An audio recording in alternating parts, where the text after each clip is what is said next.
Hey friends, welcome back to my kitchen here at Bountiful Blessings Homestead. Today we're going to be doing something very simple but super useful, and that is we're going to be making elderberry syrup. Last year in March into April, around Easter time, I contracted COVID and actually turned into double pneumonia, and I ended up in ICU in the hospital for about 11 days. And so Tim and I, my husband, we've been really working on ways to be healthier and to, we've been drinking a lot of water and things like that, trying to do more homemade recipes and not having as many processed foods, and, where you don't know what's in them. I can't even read the names of the packages. So we're going to be making some elderberry syrup, and elderberry syrup is fantastic for the immune system. It's just another way that we can boost our immune system on a regular basis, or particularly during flu season, cold season. It's something that a lot of people will take every single day. So we're going just as a preventative. So we're going to make a batch of elderberry syrup today. Not very many ingredients, really. It's not too difficult to make.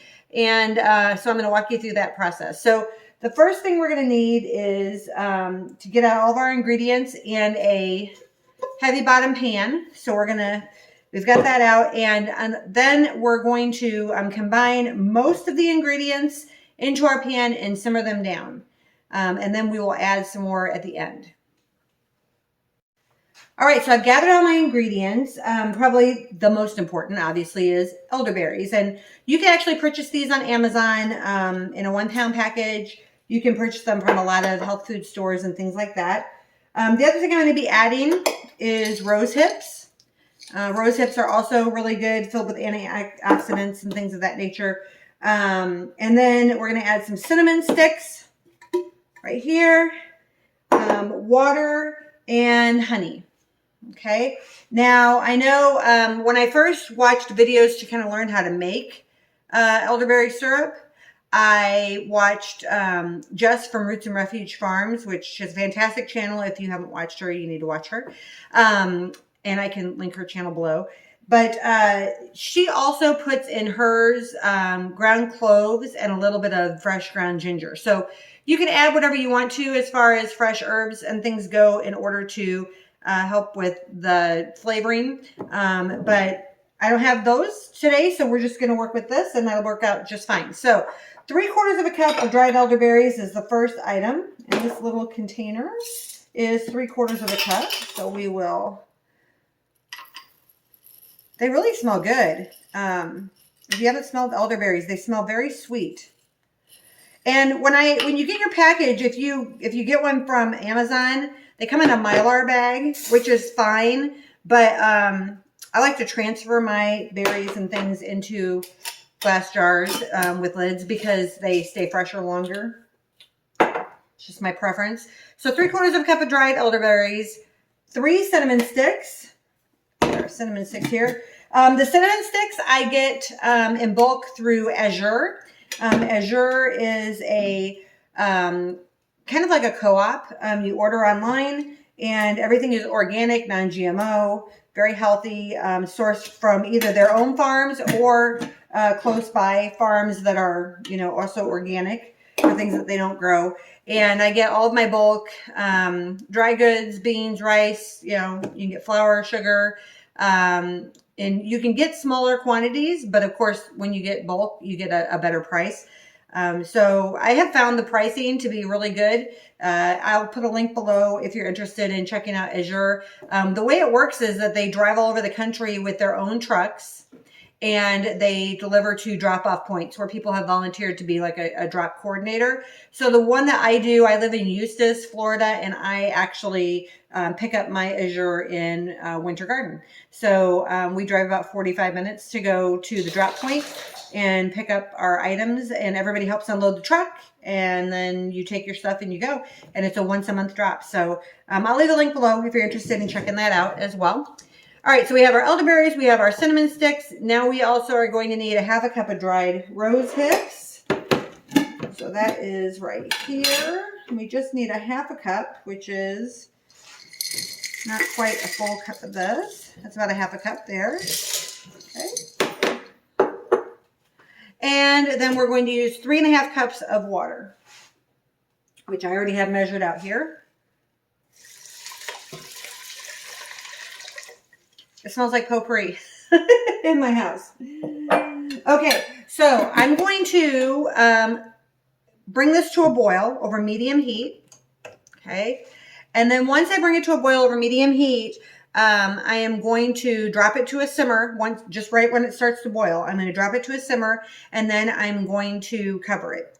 And then we'll leave it simmer for about 45 minutes. Let it kind of infuse all of those wonderful herbs and berries and all of the yumminess from them and all the wonderful qualities and healing properties and antioxidants out of those berries and things. So it's going to pull all that out into the water. And then we will come back when we have done our 45-minute simmering, and we'll go on to the next step. Be back. Okay, y'all, smell this. Can you smell it? Oh my gosh. My house smells so amazing right now. We're only 15 minutes into the simmer, and it smells so good. Yum. Okay, our 45 minutes is over. We're going to take this off the heat. We're going to let it cool off a little bit, and then we're going to mash all the berries. We'll take the cinnamon sticks out, mash all the berries, and then we're going to run it through a sieve. So I have here a really fine mesh sieve and a glass bowl, and we're going to run it through the sieve, and then what we're going to end up with is the juice. Once we do that, we will add our honey. Okay, so I will take this off the heat, let it cool off for a little bit, and then come back and we will get it sieved out and add our honey.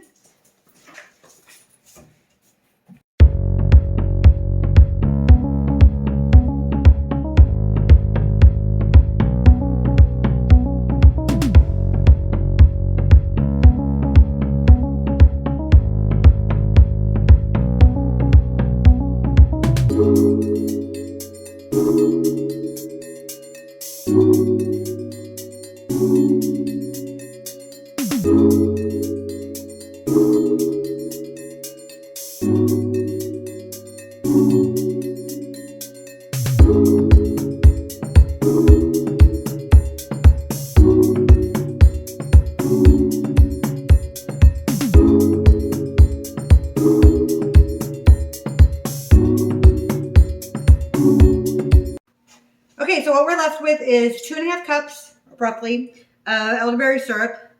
Smells so good. The whole house smells so good. Now I'm going to add my cup of raw honey.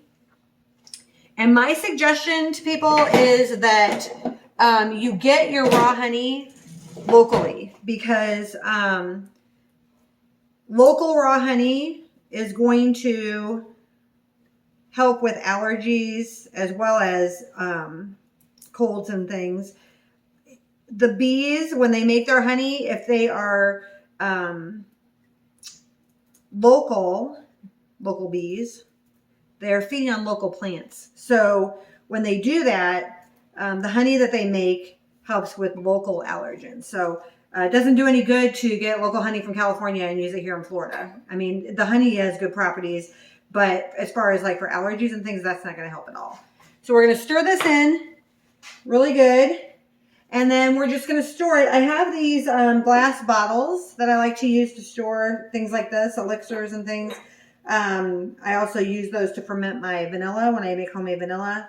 I'll do a video on that soon as well. But that's all there is to it.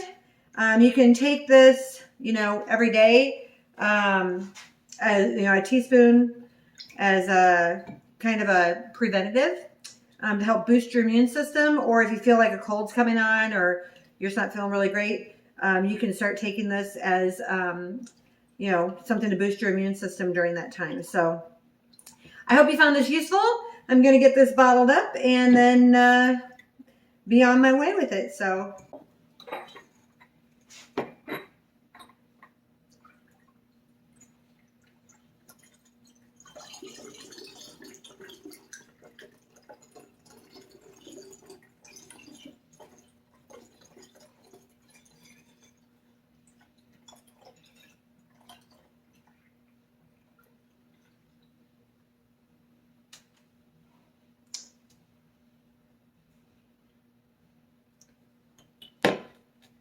You can pretty well, so one batch makes just a little more than this. I'll probably get like a half pint jar or something like that, or a pint jar, probably half pint. Pour this in there, maybe even a quarter pint. It's not very much left. Put this in there. As long as you keep it sealed and you keep it in the refrigerator, it'll last for several months. So, yep, we have one jar or one bottle full, and I'll probably make up another batch for my daughter and her family. So that's all there is to it. I hope you enjoyed this. And until next time, be blessed and be a blessing. Bye for now.